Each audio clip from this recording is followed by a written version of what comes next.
नमस्कार मित्रांनो, तुम्हाला माहीत आहे का?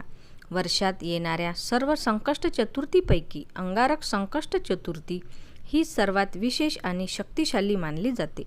मंगळवारी येणारी ही चतुर्थी का इतकी महत्त्वाची आहे आणि या दिवशी काय केल्याने गणपती बाप्पाची कृपा मिळते, हे सगळं आज आपण जाणून घेणार आहोत. अंगारक संकष्ट चतुर्थी म्हणजे काय? संकष्ट चतुर्थी हा दिवस भगवान गणेशाला समर्पित असतो. पण जेव्हा ही चतुर्थी मंगळवारी येते तेव्हा तिला अंगारक संकष्ट चतुर्थी म्हणतात. अंगारक म्हणजे मंगळ ग्रह आणि मंगळवार हा त्या ग्रहाचा दिवस मानला जातो. त्यामुळे या दिवशी केलेले व्रत आणि पूजा अनेक पटींनी फलदायी ठरते. पौराणिक कथा. पुराणानुसार अंगारक नावाचा एक परमभक्त होता. त्याने भगवान गणेशाची कठोर तपश्चर्या केली.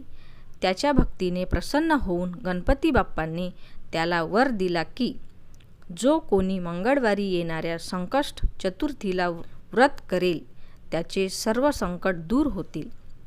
तेव्हापासून ही चतुर्थी अंगारक म्हणून ओळखली जाते. व्रत आणि पूजाविधी. या दिवशी भक्त सकाळपासून उपवास करतात आणि सकाळी स्नान करून गणपतीची पूजा करावी.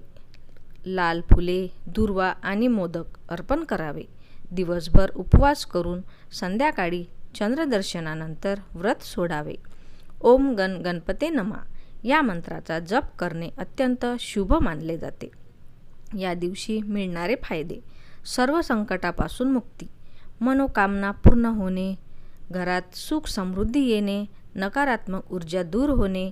असं मानलं जातं की एका अंगारकी संकष्टीचं व्रत केल्याने वर्षभराच्या संकष्टीचं पुण्य मिळतं. महत्त्व आणि श्रद्धा. आजच्या धावपळीच्या जीवनात मन शांत ठेवण्यासाठी आणि सकारात्मक ऊर्जा मिळवण्यासाठी हा दिवस खूप खास आहे. गणपती बाप्पाची कृपा मिळवण्यासाठी हा एक उत्तम अवसर मानला जातो. तर मित्रांनो, तुम्ही या अंगारक संकष्ट चतुर्थीला व्रत ठेवणार आहात का? कमेंटमध्ये नक्की सांगा आणि माझ्या व्हिडिओला लाईक करा आणि माझ्या चॅनलला सबस्क्राईब करा. धन्यवाद.